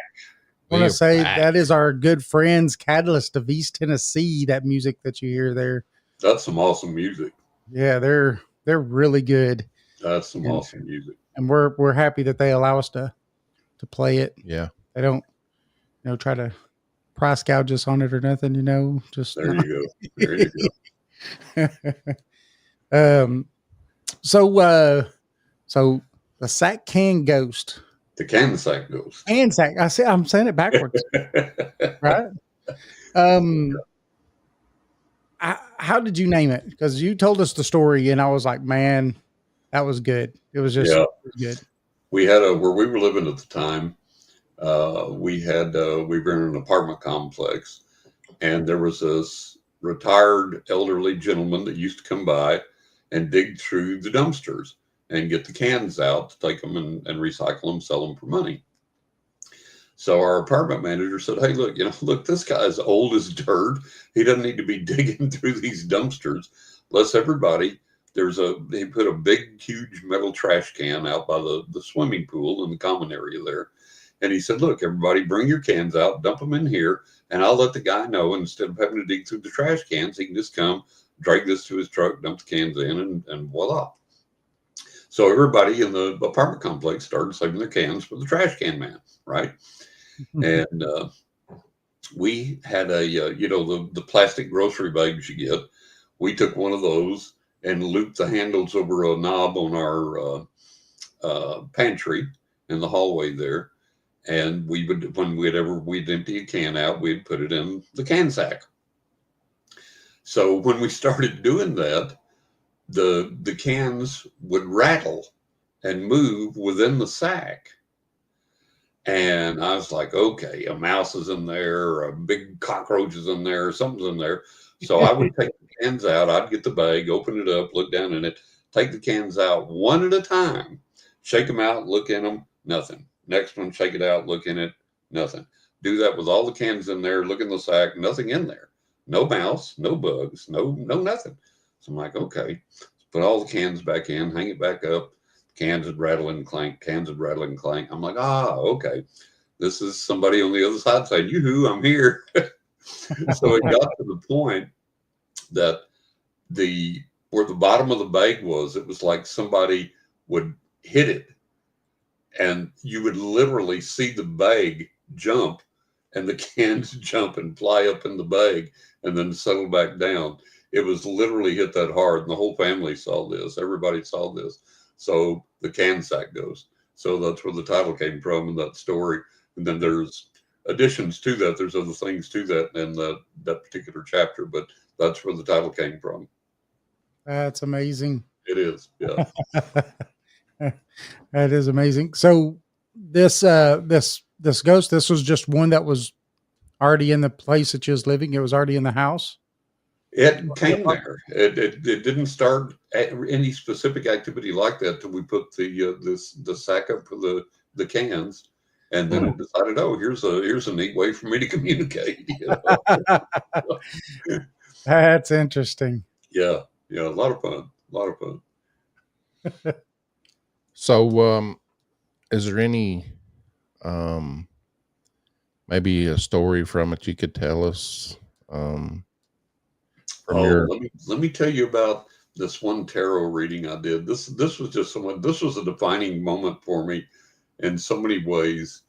I loved the tarot ever since I was about 15, maybe a little earlier. And I'm an artist and a photographer, so I love the artwork of the tarot. Mm-hmm. It was the colors, everything was just so appealing to me. And so I got really into the tarot. And I read a lot of books and started doing readings for friends and family and stuff. And it was like, this is an arsenal I would like to put in my a tool I'd like to put in my psychic arsenal that I could get really good at, that I could do something really good with this. But to do that, I'm going to have to study way more outside of what I've been doing. And so I found this course, and it was by Tarot International, TIRO period, A period, R period, O period, T period, Tarot International. And the acronym stood for the Associated Readers of Tarot International. And it was this international organization. And they promised that they would teach you new and different methods and ways of interpreting and using the tarot. And it was like, okay, this is legit. This I've got to do. And when you got through, you got the degree of certified tarot master. And nobody masters anything. We don't master nothing. But I mean, it was neat to have. So now this is back in the days, kiddos, get ready for this. No cell phones, no internet, no computers. Everything was done by snail mail. So I filled out the coupon, put in my check, addressed the envelope and sent it off and waited. And here comes the first course in the mail. So you take the first course and all has to be handwritten out. And they have this particular method of teaching you to divine time frames and people's appearances and this, that, and the other, so on and so forth. It was really wild. It was really good. So I was enjoying this thing. So the first lesson you fill out, you study, and you take a test on this lesson. And the test is a real test. It's not like, what did we say on page 1 about the Fool card? You know, it wasn't that. It was like you had to take a real test and really know, glean from what they taught you, how to extrapolate this into, you know, ongoing study and use of the tarot. So you took this test, sent it back in snail mail, waited. Here came the graded test and then your next lesson. And you had to do this till you reached the end of the course. When you reached the end of the course, you had to do 3 long, like life reading type things for 3 different people. Those people, you had to write down what cards came up in the reading, how you interpreted them and why. And then the people that got the reading had to say, yes, he was accurate with these cards and his interpretations, and it made sense to me and it worked for me, blah, blah, blah, and had to sign off on that. So you had to go through all of that to get the degree. So I did all of that. I aced every test. I aced every reading, got my certified tarot master. And by the time I was 18, I had started reading professionally then and using the tarot a lot. So there was this one friend, these 2 friends I had, this man, woman lived together. They were friends of the family. And I would go over to their house a lot. And he was kind of like almost like a father figure to me. And she was like super encouraging of my psychic gifts. She had told me one time she had seen like all the big name psychics in her time and all this stuff. And this is not to brag on me or to put ego on me. I'm just telling you what she said. She said, I've seen all of these people and I'm more interested in your development than in all these other people I've seen. So I was like, okay, I've got something here I've got to be careful with. I've got to work with. I've got to guard. I've got to treasure. I've got to do this thing right. So I would go over and do readings for her. And he was a skeptic. He was polite to me, nice to me, respected me, but he was like, psychics, readings, tarot, get out of here. And I would do readings for their friends and all this. So one night she called me and she goes, come over. He wants a reading. And I was like, what? He wants a reading. I was like, holy cow. Okay. So I go over and he said, I don't want to tell you my question or talk to you or give you any input. And I said, that's fine. That's fine. So I started doing the reading and his eyes start bugging out. And he looks over at her and he goes, you swore you wouldn't tell John. You swore you wouldn't tell John anything about this before we did this reading. And she said, I didn't. And he said, you swore you wouldn't tell us. She said, I did not tell John anything about what you were going to ask, what you wanted to know, or anything else. And he looked at me and he said, John, he said, you know, I love you. I respect you as my friend. I believe in you. He said, I'm asking you, gentleman to gentleman, and on our relationship, you look me in the eye and tell me the truth. Did she tell you anything about what I was going to ask about my situation or whatever before you did the reading or before you came over or at any time? I said, no, absolutely not. Nothing. So went through with the reading. So he became pretty much a believer after that. So his son lived in California and he called his son. He said, man, you can't believe this. He said, you know, I've disbelieved this stuff all these years, but I got this reading from this guy. I didn't know beans about what I was going to ask. Hit the nail on the head. And his son was like, oh, Dad, you just got taken by a skilled cold reader. The guy's a pony. There's no such thing as psychics. There's no such thing as blah, blah, blah. He said, and his son was coming to visit. So he said, well, look, when you come to visit, let this guy read for you and see what you think. So the son was like, okay. So the son gets there, I go over, and we're all sitting around the kitchen table, which is right next to the kitchen. I have a little small dining room, the kitchen off to the side there. And the son looks at me and he goes, "This is all BS. You're BS. Your tarot cards are BS. The whole damn thing is BS." And he said, "I tell you what, you do your little reading." And he said, "I'm not even going to sit here with you. I'm going to get up and go into the kitchen over there." And he said, "I'm not going to ask you any questions. I'm not going to answer any questions from you. I'm not going to give you any feedback. I'm not going to give you any facial expressions. I'm going to sit there stone faced and you do your thing." I said, "You're the kind of client I like." And that kind of threw him back. He didn't know what to do about that. He walks into the kitchen as far away from me as he can get, and he crosses his arms and he sits there like this. I said, "Okay." So I do his reading, and I can't remember how long it lasted, maybe half an hour or something like that. So I get through with the reading, I look over and I go, "Well," and he's looking at me, and he drops his head down to the floor, and he shakes his head, and he looks back up and he goes, "I don't know how the hell you've done what you've done here tonight." But he said, "I'd have to give you almost 100% accuracy on every single thing you've said." And he said, "The weird thing is, I haven't even talked to any of this to any of my relatives, my friends, or even my dad. My dad doesn't even know about these situations that you touched on in this reading. This has been totally secret from everybody. I haven't touched on any of this." And he said, "I don't know how you've done what you've done, but you're the real deal. And I apologize for what I said earlier." And he came over, sat down, and shook my hand. And I was like, yes, yes, believer. that was really, yeah, that was a really awesome moment. That was a really great time. You should have held the cards up and done a mic drop and walked out.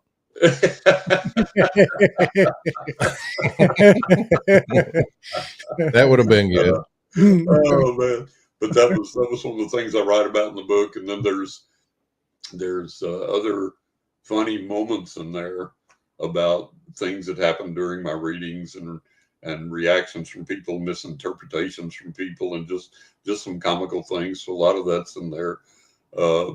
It's a book that covers, like, Martha C. Lawrence, a friend of mine, wrote the foreword for it, and like she says, it's part cosmic philosophy and part, paranormal tales and everything. And there's things that I examine from a spiritual or paranormal or psychic perspective, and talk about, like skeptics, for example.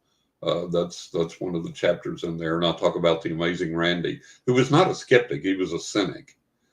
And there's a whole chapter on the amazing Randy in there, and on about skeptics and cynicism and so on and so forth, and some of the experiences there. So, in all the books, there's a wide range of stories and experiences and lessons to be learned, and things to be enjoyed, and things to be laughed at, and things to be astonished by.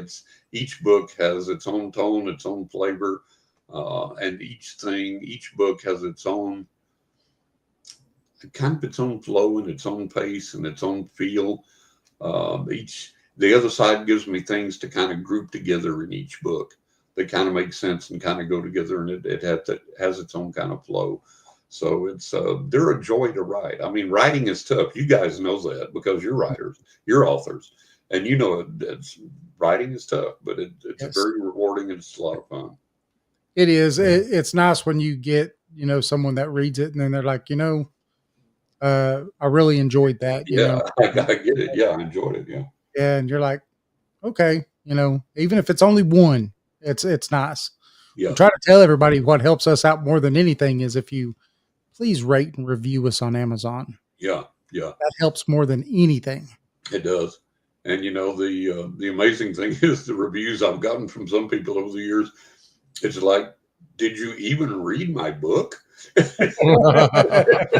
like, what book are you reviewing here? It's not mine.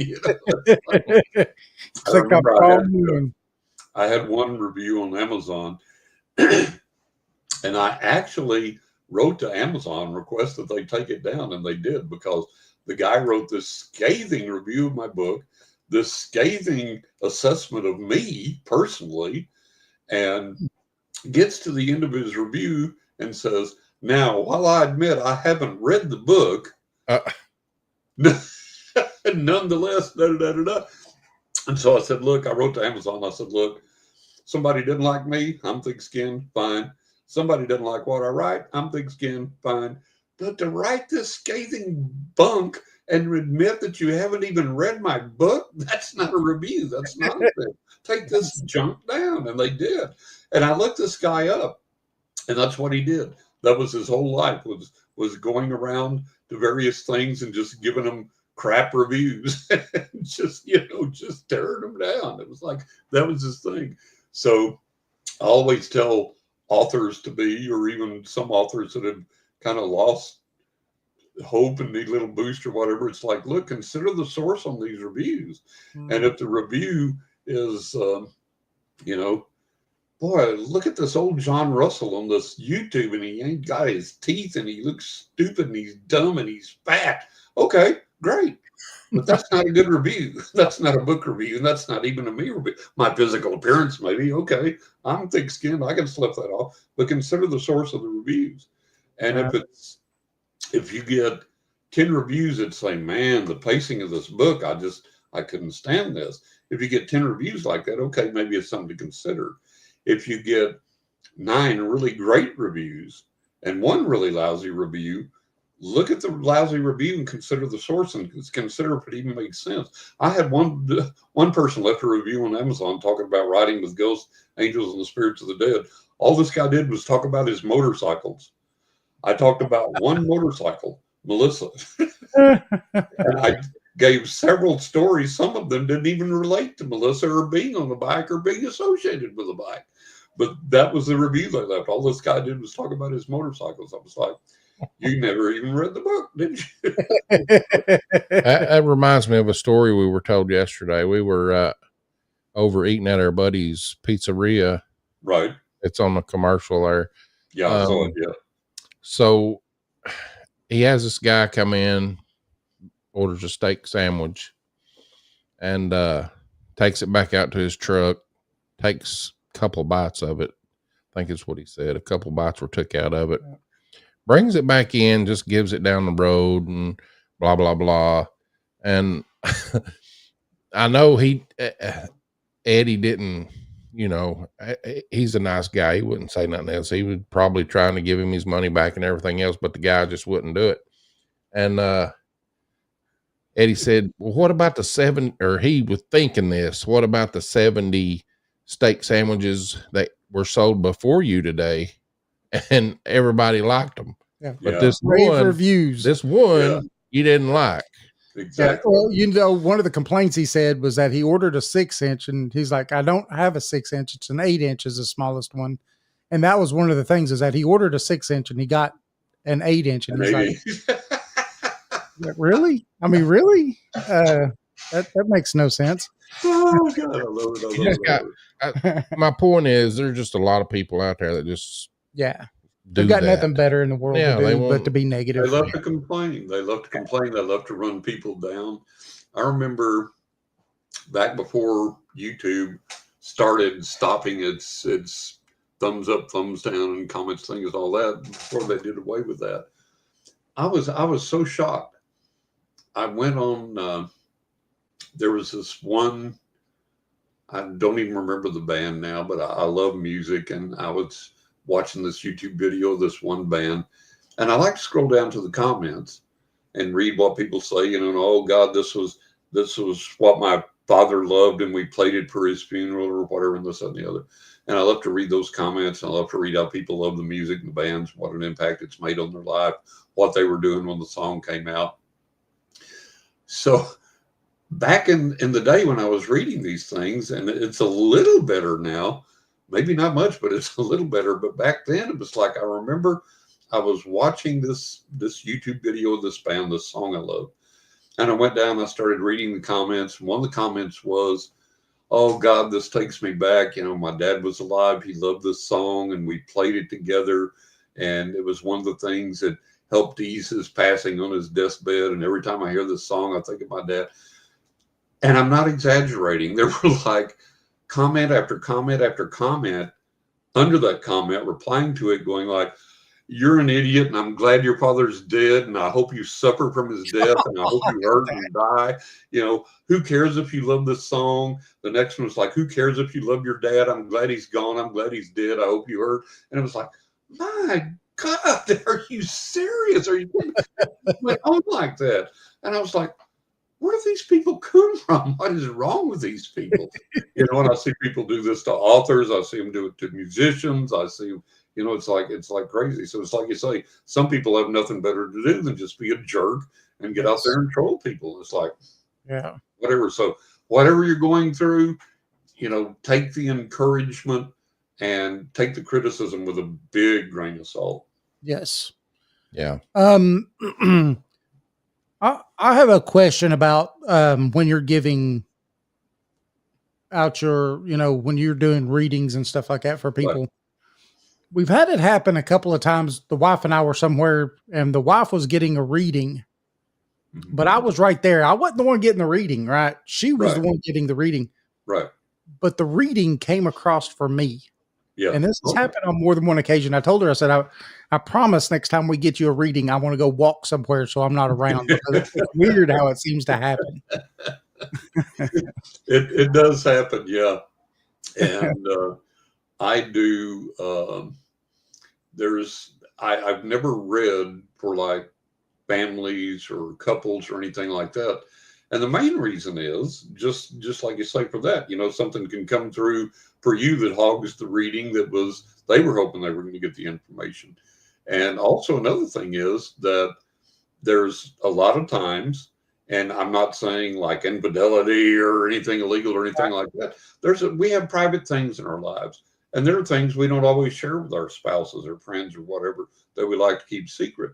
And so I always told couples, I said, I won't read for the two of you together because something may come through for this person that they don't want the other person knowing. You know, it was like, oh, I posed nude for Playboy because I needed money in college, and they've never told them that, and they don't want to tell them that, and I might pick that up, and I don't want that interfering with anything. So I never would read for a couple or two people, two friends, or anything like that.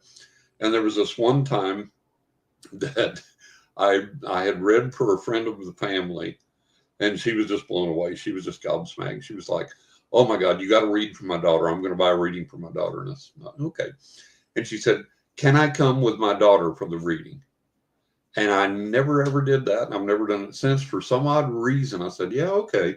And it's good that I did, because I'm sitting there, I'm reading for her daughter. And one of the things I tell her daughter about this guy that she's interested in, I said, "Listen, if you want to really connect with this guy, you've got to understand one thing about this guy.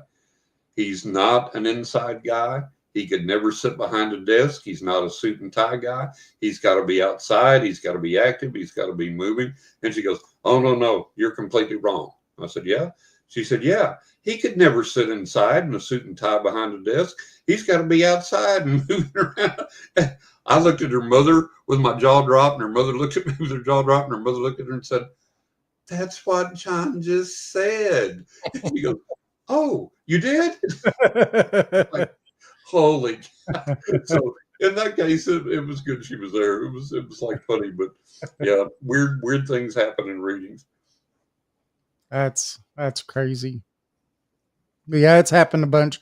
The wife, you know, we've got several tarot decks, and occasionally I will. I'm tarot deck poor. Yes, we've got the wife has a what is the other? It's instead of a regular tarot deck, it's a something else. Oracle deck. Oracle deck, yes, an oracle deck. Yeah, and we've never really messed with the oracle deck any yet. Mm-hmm. It's set in the drawer still. Yeah. I even went out and got me a deck. Did you? Yeah, but it's got all explanations on the card. So if you pull a card, you can actually read it. But that'll get you going, but that won't make you a reader. Yeah, it was a beginner's. Yeah, because at some point you got to go with your intuition and what that card's telling you. Yeah. You know, and in my book, 20 Ways to Increase Your Psychic Abilities, I've got how to begin to learn to read the tarot. But down the road, you've got to learn to connect with that card. And in the context of that reading with that person, that one same card is going to have a different meaning with this person than it does with that person. And then there's all kinds of weird things that are going to happen. I remember one time I was doing a tarot reading for this friend of mine. And this particular deck, I used this character that came up that represented the person she was seeing, had a helmet with horns on it, like, a Viking helmet, whatever, that stereotype. So I'm looking at this thing, I'm looking at this card, and I'm like, this is freaking me out. And she goes, what? And I said, there's something with this card that and I had described the guy she was dating. I described him accurately. I described his personality, all of that. I'm seeing these horns, and it's just, I just can't get connected with this thing. And she's like, well, what is it? And I said, okay, the card that I'm looking at has this character, and he's wearing this helmet with horns, but the horns look like teeth to me instead of horns. And she started laughing, and she couldn't contain herself. She's like laughing and laughing. And I'm like, what? When she finally catches her breath, she goes, the guy's a dentist. The guy I'm dating is a dentist. So, so you got to learn to look for the subtleties. You got to learn to interpret things. You got to learn that the death card here means a literal death. The death card over here means a passing away of something that needs to pass away. The death card over here means something entirely different, so you have to learn. That comes through practice, training, experience, further study, and so on and so forth. Right. Yeah, I've dabbled with it for years and years, and then I kind of I stopped doing it for a while, and here lately, I'll say lately, but last few years we've got kind of back into it again. My wife had a mishap about 2 years ago, and I was still driving. It might have been 3 years ago, but I think it was about 2 years ago. I was still driving on the truck at the time, and she calls me and she's bawling, and she's like, "You're going to think I'm crazy and everything," and I'm like, "No, I mean, as far as the paranormal stuff that I've seen my whole life and everything." I said, you already know that I'm not going to think that whatever you're going to tell me is going to be crazy. Right. And she'd been opening herself up a lot, doing a lot more meditating, and she was messing with the cards a lot at that time. And she was in bed, sleeping or taking a nap. I don't remember exactly which one, but it was one or the other. And she could feel a man, like the breath on her ear and everything, and a guy talking to her. I forgot exactly. It was something about don't use the bowls or something. And I think it was talking about like the singing bowls. It was talking about them or something. And but it was so real, and she could feel the breath and everything on her that it scared her, and she stopped all of that for over a year. And she thought she was going crazy. And I told her, I said, look, I said, the first thing you're doing, I said, and I get it, but I don't, because I've never had to deal with it, I guess, because I said, you're trying to use your rational mind to rationalize something that is not rational. Exactly. You try to put this in irrational terms when there's nothing rational about it, and you're going to drive yourself crazy by doing that. It has to be understood in an entirely different way. Yes. Yeah. And it scared the you-know-what out of her. I've had so many clients call me that began the reading with, John, you're my last hope before I check myself into the loony bin. Oh, no. I've been told all their life these things aren't real. They can't happen. And then all of a sudden they're having these physical paranormal manifestations. And they're like, I guess I've gone nuts. And so I've had to tell those people, look, this is the reality of this world. We have this other dimension that exists with us, that exists beside us. It breaks through, it comes through, we connect with it. So you're just experiencing this awakening, Right. Yep. I've been trying to ease her back into it. Yeah. We started doing at least a couple times a week, we're doing readings and stuff like There that you with go. each other There and you go. stuff. So, but yep, yeah. So when you get these, when you do these readings, do you have like spirit guides, or is You it? know, I've got spirit guides, I've got guardian angels, I've got intelligences and beings and energies. I don't know who or what they are, and I've got deceased loved ones coming through. All these things that give me information for people, and I always tell people, I say, look, and I put this on my website. I say, I'm not going to guarantee your happiness or your satisfaction with the reading because I'm not going to tell you what you want to hear. Right. I may give you information in a way that you don't want to receive it or don't want to hear it, but I'm going to give you the unfiltered truth that the other side gives to me for you, because they can see further down the road than we can, and they know things that we don't. And there's been so many times in my readings that I have given people information. They've said, nope, nope, nope, nope, John, you're totally wrong. That can't happen. That can't be. And then they'd call me back weeks or months or whatever later and go, dang, it happened exactly like you said it would. It's like, the people on the other side can see a lot further down the road than we can. So we have to learn to accept that and believe that and deal with that. Right. Yeah. Now, have you noticed, like, in a lot of your readings and stuff, do you get more from places that aren't in the South? I will say out of the Bible Belt than you do in the Bible Belt. It's pretty much been all over. I've had people that were Scientologists and Wiccans, and I've had read for rabbis, and I've read for, I've read for FBI agents. I've read for people from all walks of life, from everywhere, and all over the world. 40 countries now, over 40 countries, and that absolutely blows my mind. It's just amazing. Are you kidding me? Over 40 countries. And it's just been incredible. So people from all walks of life, people from all over the world, literally, and it just there's as many Bible Belt people as there are other people. That there's some people that just don't go whole hog with the go to a psychic and you're going to hell thing, and so they come and get their readings. That's crazy, because we put out in a local Facebook post to some of our local towns around here, Right.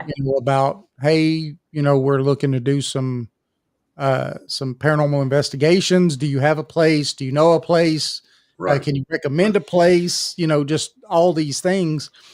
And I don't know, at least a quarter of the answers back on it. Some of them, a lot of them were pretty helpful and telling us different places or stuff, but and the rest are, you're going to hell, you're possessed by demons, you're consorting with the devil.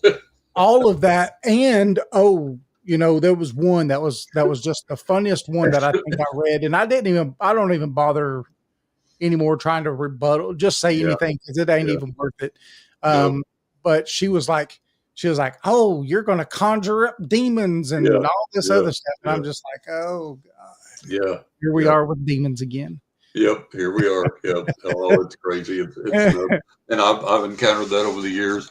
And then I've had, I got to get a new chair. This is a torture device.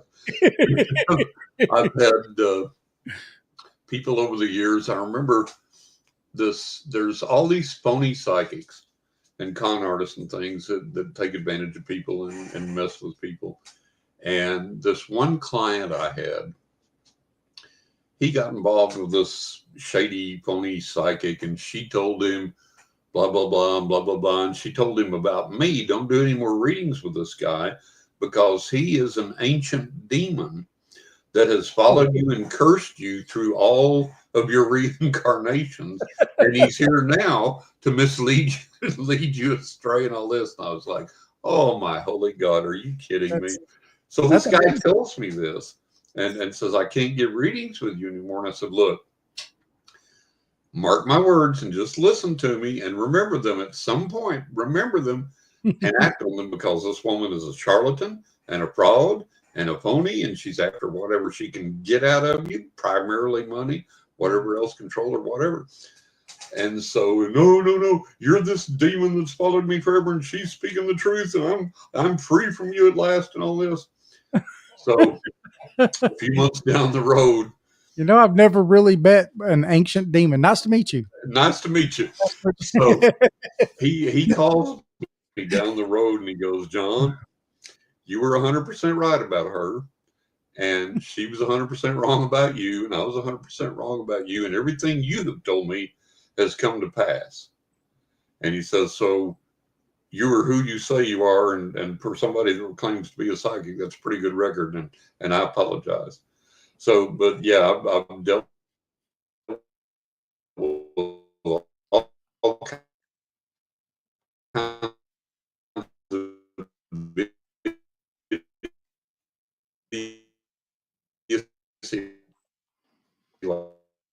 like that out there, and oh my God, it's just nuts, the stuff you go through. Where'd you go? Paranormal. Now you lost me. There you go. Okay, you're back. Yeah. Lost you there for a second. You started kind of going burp, burp, burp, burp.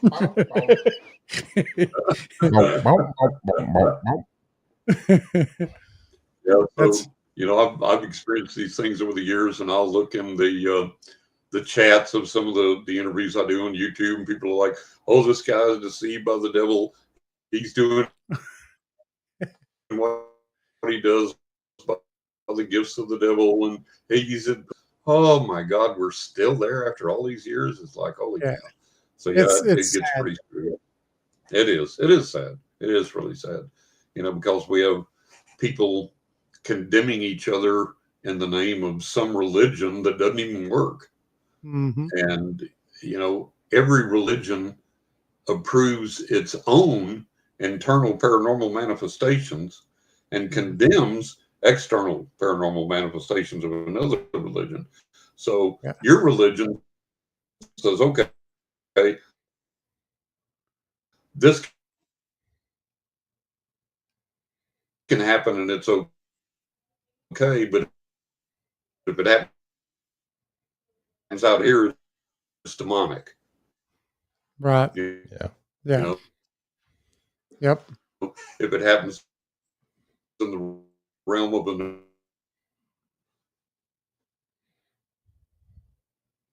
or whatever. Yeah. Uh-oh. Can you see us? Oh, he froze up. Here we go.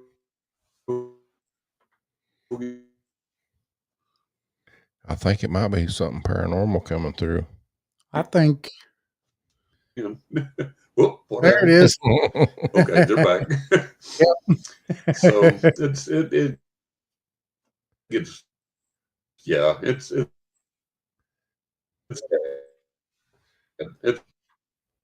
weird.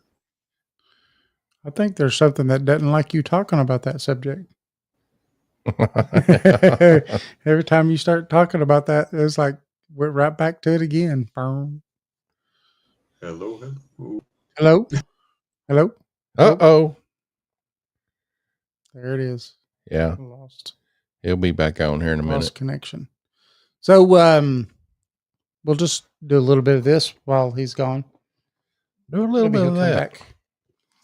Just let everybody know, you know, we still have our book, East Tennessee Hauntings and Lore Edition 2. That's still there. And our new book right here. You won't be able to see the words because it's green and we're on a green screen. But it says A Comprehensive Guide to Paranormal Investigations. That's what that whole part right here says. New book just out. So definitely, you know, take a look at it. Aha, there he is. Wow, that was weird. I was saying before you got all the way away, I was like, it didn't like whatever it was you was saying, and they was like, cut him. I think so. That's wild. That's wild. Yeah, I've experienced a lot of paranormal influence and interference over the years with a lot of things, and particularly coming from me, just the energy that I have. There were multiple times I couldn't use debit cards or credit cards or whatever. We go to the grocery store and I'd put it through the scanner 10 times and it wouldn't work. My wife would go, here, give it here. You should put it through the first time and it would work. So those energies are working. There are energies from the other side working. There's all kinds of things. But yeah, that seemed to be a point of contention with somebody out there. Yes. Something didn't like whatever was going on. They're like, oh, shut this off. Yeah. Let's shut this off. Yeah. It's funny because it's difficult to achieve that spiritual unity between different faith systems and different belief systems. And it's really difficult because the main function of any basic belief system is we're right and you're wrong. And if I consort with you, I'm either going to go to hell or get punished by God or become a jackal in a future life or whatever. And so that fear keeps us from, uniting, working together, exploring each other's belief systems. So it's finding out that we're not all that far off, Yeah. I like to say that I think I'll say most religions touch on pieces of the truth. Yeah. But until we go to the next, till we shed this meat suit that we're in and we're off onto that next journey, then we're going to know the truth. Then we're going to know the truth. Then we're going to know exactly what it's like, because we get, even with our best gifts and our best perceptions and our best everything, we get little glimpses and pieces of it over on this side. And we can put together a fairly accurate picture, but not a complete picture. Right. And you're exactly right. When we get there, when we shuffle off this moral coil and we get there, then we're going to understand the next stage of the game. We're going to understand the next step. So that's exactly right. Yeah. It's just this feeling I've had my whole life, and that's why at a very young age, I stopped going to church. Because I felt that, that what it was trying to teach me, actually the control mechanism that's built into it is something that at a very young age, I was like, this just doesn't seem right. This isn't right. And I've known people that they changed their diets because their pastor told them that certain foods were, sinful or bad or whatever, this and the other. People have changed their lifestyles in ridiculous ways, done ridiculous things, and given up ridiculous amounts of money to these people that they couldn't afford, and were promised all these miracles and things, and of course that never happened. And it amazes me that we can just sit and convince ourselves over and over and over and, oh, ain't God good? It's like you can't pay your bills, your health is shot, but ain't God good? It's like, well, no. But we have to do, in all our spiritual, religious experience, research, craving, yearning, whatever, we have to be honest. We have to apply the truth. Yes. And, if somebody is saying, oh, come to my belief system and we can help you and we can heal you and you can make money and prosper and all that. Okay. And you tried and it didn't work. Well, it's a lie. It's not true. And most things out there, I never make guarantees to people. I never make promises to people, because you can't. Mm-hmm. And if you're going to be honest, you can't. And like I told you guys, there's so many things. The older I get, the more I've studied, the more I've experienced, the more questions I have rather than answers. I've got some pretty good answers. I can get you down the road, and I can keep you from the fakes and the ponies and the frauds, and I can give you good, solid, practical advice and predictions for your life. But there's so much that I don't know that I wish I did. And we're all in that boat. And that's what we have to come together and try and fix. And we can't do it if we're at each other's throats, because, well, you're a psychic, I'm a Baptist, I'm a Presbyterian, well, I'm a spiritualist, well, I'm a we can't do that. We can't have those separations and those divisions. I was asked to be on a radio show one time, and it was specifically a pagan radio show, The Pagan Religion. And they asked me, they said, are you pagan? I said, well, I identify with and probably practice many beliefs that could be described as pagan or whatever, but no, I'm not officially a pagan. They wouldn't have me on the show because I wasn't a pagan. Wow. Even though I had had more paranormal experiences in 1 year than they had had in their lifetimes put together. But never mind that. I wasn't a pagan, so by God, you're not on. You know? Yeah, you're no good. You're no good. Yeah, but no. So it exists in all corners, and it's one of the things that we still have to work against and overcome and try and defeat. And it's crazy. It's nuts. Do you think that that's part of the agenda, though? The division, to be able to try to keep people divided by saying, you know, hey. I do. Yeah, I do. I think that's part of the division. I think that's part of what's going on out there. And, you know, we look at our country and how divided it is now. And, you know, if you're a Democrat, you're a child sacrificing, child eating demon. And if you're a Republican, you hate all people and you want the next Hitler death camps to arise. And if you're this, you're that. And if you're this, you're that. And it's like, you know, we got to stop doing this because this is leading us to our own ruin and destruction because we won't just sit down and be calm and people like say, hey, I know my neighbor's a good guy. He ain't like that. He ain't doing that. You know, we have to look at our shared and common humanity. We have to stop having knee-jerk reactions to things, not only in the political realm, but the spiritual realm, you know. Oh, you're doing this? Well, you're consorting with the devil. You're going to hell, you know. We got to stop having those knee-jerk reactions. And we got to have some respect for each other, some compassion for each other, some kindness for each other. That's one of the things I try and write in my books.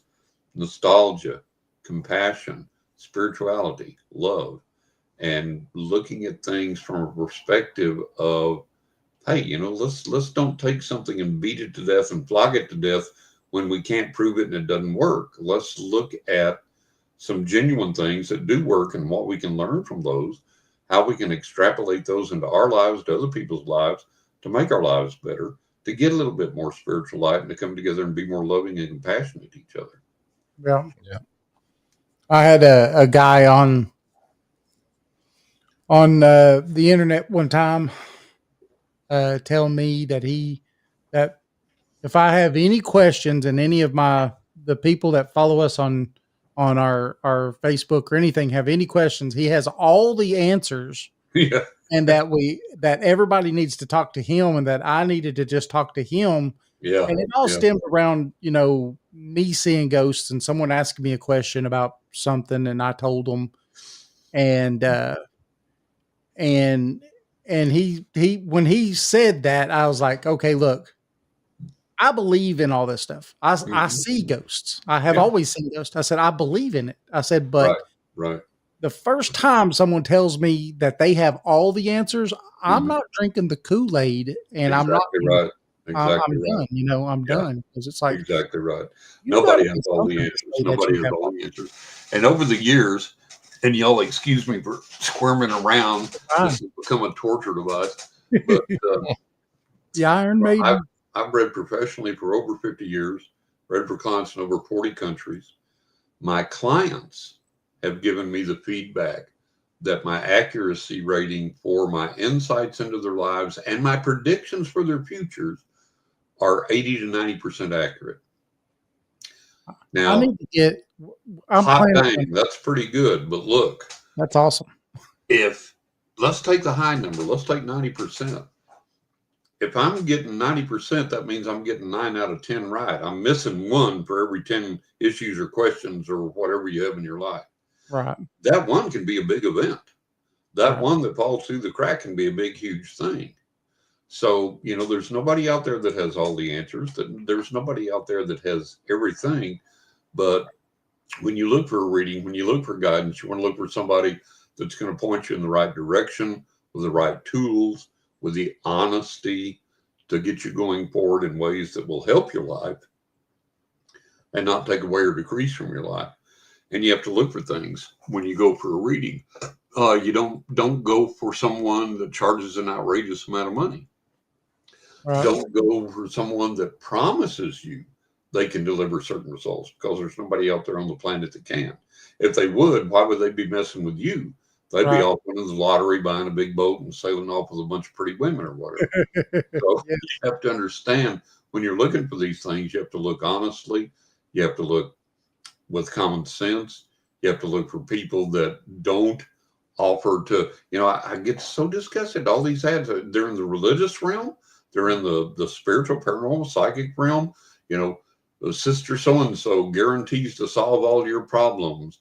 Brother so-and-so has got the potion that will bring you wealth and all that. No, that does not exist. It is not out there. I can't do it. They can't do it. Nobody can do it. The law of attraction states that you have to put in the work too. So there is no, You have to put in the work. no magic pill, There's an old saying that the medicine man may have given you a charm, but he didn't tell you to lie down and sleep in the middle of the crossroads. That's right. So we all understand that we have our part to do in this. And it's sometimes hard work. It's sometimes confusing work. It's sometimes not easy. But, and I always tell my clients, look, when you go to get a psychic reading, you check this psychic out. You've got their references. You've got their testimonials, all this. I've got over 80 client testimonials on my page. I've got media testimonials on my page, johnrussell.net. Go there. And when you check this out, if you say, well, this person sounds like they may be of help to me, keep an open mind, but be reasonable. If you don't connect with that person emotionally, intellectually, if there's no chemistry there, even if they give you a good reading, but there's no chemistry, you say, well, the reading was pretty good, but I just don't like this person. Go somewhere else. Find a different psychic. Right. If the person tells you things that you absolutely cannot relate to, and none of their predictions come true, none of their insights are accurate, you're in the wrong place. Find someone else. But the greatest thing I like people to do is like when they get my book, 20 Ways to Increase Your Psychic Abilities, I like people to connect with the other side directly themselves and learn how to do this themselves and learn how to get this input and this guidance and this teaching for themselves, And it's like, well, John, doesn't that take away from your income? Well, yeah, but my income's lousy to begin with. Well, how can that be? You're on all the, well, look, I charge a reasonable rate for one. And number two, nobody gets rich being a psychic unless you're John Edward and you're on TV and you got New York Times best-selling books and blah, blah, blah. Right. And it's like my wife tells me I'm the worst businessman on the entire planet. There are people that have called me and said, and paid me and said, I've got to have this reading for this situation.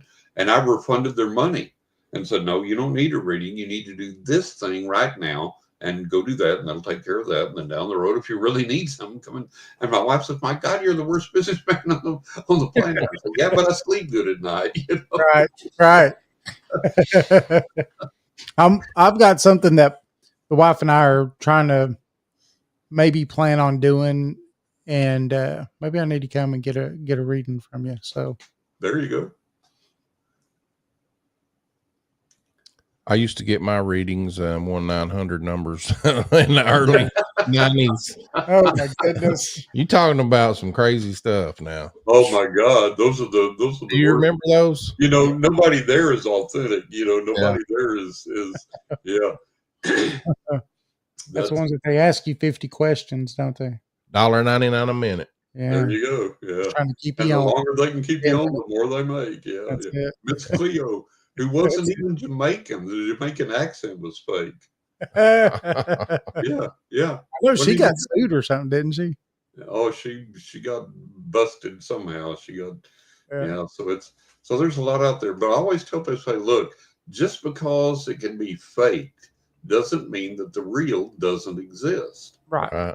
And you have to get through all this phoniness, and you have to get through all these scams, and you have to get through all this stuff. Yes. To get to the point where, okay, now I'm getting something. Now I'm discovering something. And it doesn't come through dogma, tradition, ritual, religion, whatever, following a guru. In my upcoming book next year, 20 More Ways to Increase Your Psychic Abilities, that's one of the first things I talk about. You don't need a guru. You don't need a spiritual leader. You don't need a spiritual teacher. You don't need a group. You need to go to the source. You need to go to the other side and say, okay, here I am, teach me. And that's what I did my whole life. It's like, okay, here I am, teach me. Show me what works and what doesn't. Show me what's real and what isn't. And if you're willing to do that, you'll discover it. But if you blindly subscribe to a religion, a theory, a dogma, a tradition, a ritual, whatever, you'll be lost forever. You will forever be stumbling around the dark because you're not going to find the truth that way. It doesn't exist that way. Yep. Yeah. Well, we got about 2 minutes left. If you want to tell everybody where they can find your works and your website, and if they'll go to all of these reporting services that go to a longer website name, so it's just easier to do johnrussell.net. That'll take you to my website for my readings, and you can read my client testimonials, my media testimonials, my experience about me. My podcast experiences are all linked to there. So johnrussell.net. Now, if you want to find out more about the books I published, it's johnrussellauthor.com. johnrussellauthor.com. And that'll take you to a page where, like you say, all my book awards I've won are there, commentaries are there about the books, endorsements, reviews, where to buy the books. The books are available online at all major booksellers, Amazon, Barnes & Noble, Books A Million, Apple Books, and even Walmart and Target carry most of my books. The Powell Books, the big online bookstore, they carry my books. So you can get them everywhere online. So go where your favorite bookstore is, get the books. You're going to enjoy them. You're going to read them. You're going to laugh. You're going to cry. You're going to get chills. You're going to read unlike anything you've ever read before. I've had a lot of people over the years, including editors, editorial people from different companies, tell me this is unlike anything on the planet. There's nothing else like this out there. So these are things you're going to enjoy. Thank you. Yeah. Thanks for coming on. Thanks for coming on. Oh, listen, thanks you guys. I appreciate you so much. This has been a blast. I always enjoy talking with you guys. We have a great time, and we'll do it again down the road. Absolutely. Absolutely. All right. Thanks everybody for watching and listening. And yes, thank you. We'll see you next time.